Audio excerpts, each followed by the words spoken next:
अल्हम्दुलिल्लाह वस्सलातु वस्सलामु अला रसूलिल्लाह।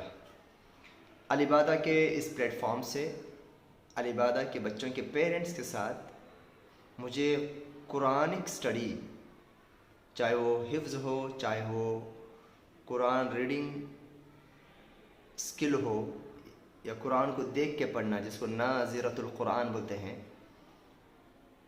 जिसके अंदर तजवीद आता है, जिसके अंदर अहकाम तजवीद आते हैं, जिसके अंदर मखारिज आते हैं, इसके सिलसिले में बेसिक बातें कुछ बताना है जो कि बहुत सारे पेरेंट्स जानते हैं अल्हम्दुलिल्लाह, लेकिन कुछ लोग नहीं जानते हैं और कुछ लोगों को नहीं जानने की वजह से इसमें कुछ गलतियां हो रही हैं।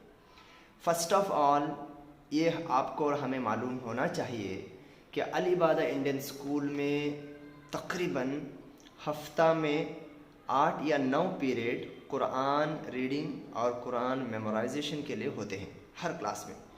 लोअर क्लास में ज़्यादा होते हैं और अपर क्लासेस में minimum 8 to 10 periods only for Quran.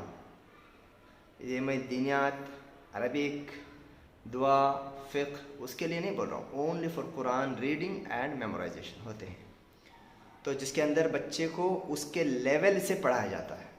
अगर जैसे कि नए बच्चे हैं जिनको कुछ भी पढ़ना नहीं आता कुरान, या सिर्फ लेटर्स पढ़ना आता है, वो भी परफेक्ट नहीं है, तो उनको उनके लेवल से ही पढ़ाया जाता है। जैसे भले से वो 7th स्टैंडर्ड में आया हो या 6th स्टैंडर्ड में आया हो। तो अब हम लोग हफ्ते में 8 या 9 पीरियड बच्चों को पढ़ा रहे हैं, इतनी मेहनत कर रहे हैं, इतना टीचर्स टाइम स्पेंड कर रहे हैं और बच्चे लोग मेहनत भी कर रहे हैं, अल्हम्दुलिल्लाह से रिज़ल्ट भी अच्छा आ रहा है। तो इन बच्चों को अलग से मदरसा भेजना, मॉर्निंग या इवनिंग के मदरसे में भेजना क्या ज़रूरी है क्या? फिर अलीबादा इंडियन स्कूल में मिलाने की ज़रूरत क्या है या फ़ायदा क्या है? ओके, हाँ, तरबियत के एतबार से, सलात के एतबार से या इस्लामी स्टडीज़ के एतबार से फ़ायदे हैं। The same time Quran recitation और कुरान रीडिंग में भी हम अगर सर्विस दे रहे हैं आपके बच्चों को, तो अलग से बच्चों को सुबह में या शाम में, मॉर्निंग में या इवनिंग में मदरसा भेजना ये ज़रूरत नहीं है, ये ज़रूरी नहीं है।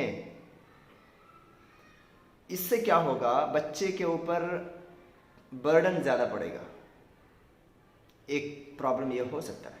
दूसरा ये हो सकता है कि बच्चा या तो स्कूल में जो हम पढ़ाते हैं उसको लाइट ले लेगा, मैं तो मदरसा में जाके पढ़ता हूँ सुबह शाम में, इधर क्यों पढ़ने का बोल के। या तो जो मदरसे में जो मॉर्निंग या इवनिंग में जो पढ़ता है उसको लाइट ले लेगा, मैं तो स्कूल में पढ़ता हूँ ना, फिर इधर से क्यों आके पढ़ने का बोल कर।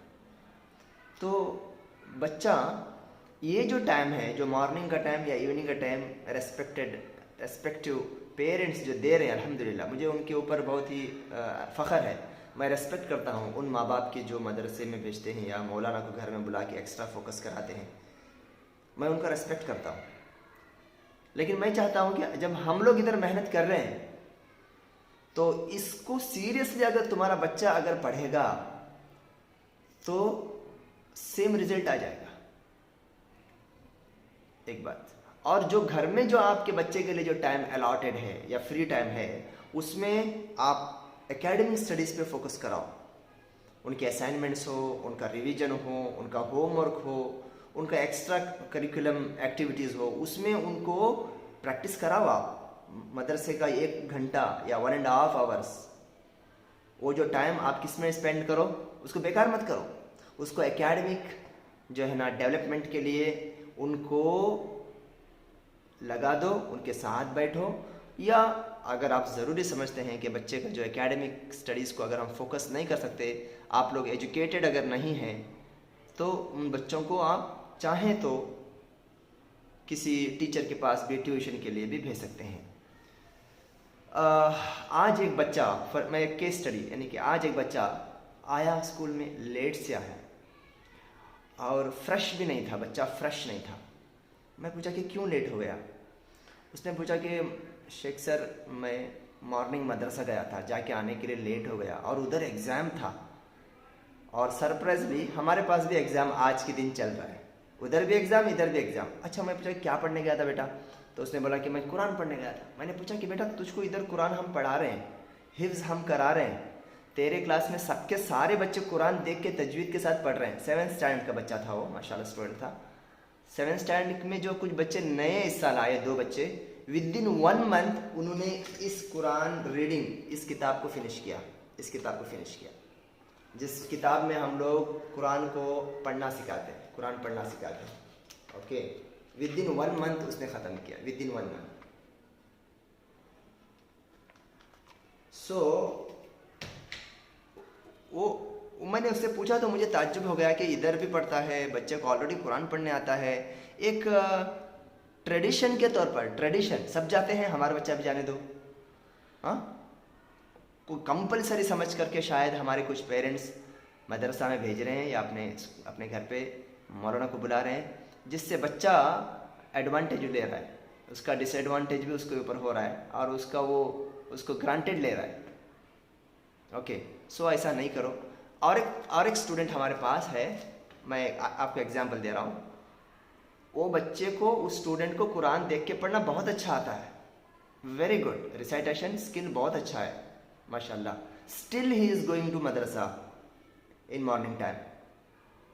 तो क्या होगा उस बच्चे पर, जबकि वो बच्चा एकेडमिक में वीक है, एकेडमिक में फोकस की ज़रूरत है, उसके असाइनमेंट्स, उसके होमवर्क हमेशा डिसकंटिन्यू या इनकम्प्लीट रहते हैं। ब्रदर्स थोड़ा सा इसको समझो, सिस्टर्स, मदर्स और फादर्स, इसके ऊपर फोकस करो क्या हो रहा है। तो इसका मतलब ये मत समझो कि मैं मदरसा जो पढ़ा रहे हैं, नहीं नहीं नहीं, वो बहुत ज़बरदस्त चीज़ है। इसलिए कि हर बच्चा हमारे पास तो नहीं आता ना, कुछ ही बच्चे हमारे पास आते हैं। हमारे पास पढ़ने वालों के लिए तो मैं तो आसानी से बोल सकता हूँ, यकीन के साथ, कॉन्फिडेंस के साथ बोलता हूँ कि उनको मदरसे की ज़रूरत नहीं है। लेकिन अल्हम्दुलिल्लाह दूसरे बच्चों के लिए सुबह शाम मदरसा जो जाते हैं, उनके लिए वो वाजिब है, कंपलसरी है, ऑब्लिगेटरी है, जाना ही है, वरना ज़िंदगी बूढ़ा हो जाएगा, कुरान पढ़ना उसको नहीं आएगा।